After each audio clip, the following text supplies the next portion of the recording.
We refer people to your website frequently on our show because you have a wealth of information, although I found out more about it in the talk that you just gave, titled 10 Americans. I hope that everybody has an opportunity at some point to see your talk, but if there was one thing that you wanted parents to, I know, consolidating on one thing that you wanted parents to know, what would it be? No one now who's working in this field and who's serious about it doesn't realize that it's some combination of a genetic susceptibility or vulnerability or profile, simple how we're made up, as I said tonight, what you bring to the party genetically.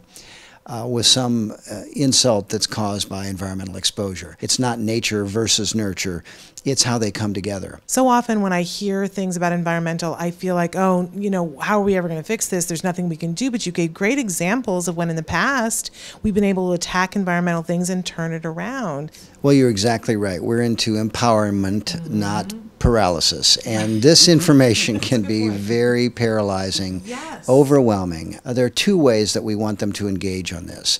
At the personal level, you know, go to our website, find the fruits and vegetables that are low in pesticides, the Shopper's Guide to Pesticides in Produce. There's our Dirty Dozen we publish, and a lot of people in the produce industry don't like that, but we really feel that people want a simple guide that can tell them, look, the government's constantly changing its mind about these chemicals. One day they say it's perfectly safe, the next day I read in the newspaper we're getting rid of it because it's not safe for kids.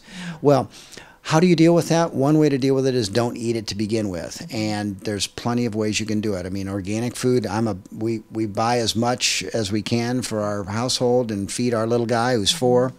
But as a friend of mine once pointed out, organic is private school for food. It's great if you can find it, great if you can afford it, but not everyone always can. So, Shopper's Guide to Pesticides in Produce, our Skin Deep Guide to Personal Care Products, over 70,000 personal care products. Some of them have neurotoxic agents, carcinogenic agents, and other hazards in them. It's not a very well-regulated industry at all. Go to our site, and we go through all 70,000 that we've got on there, and we rate them based on what we think is their health hazard. Similar kind of rating system now for home cleaning products, over 2,200 of them.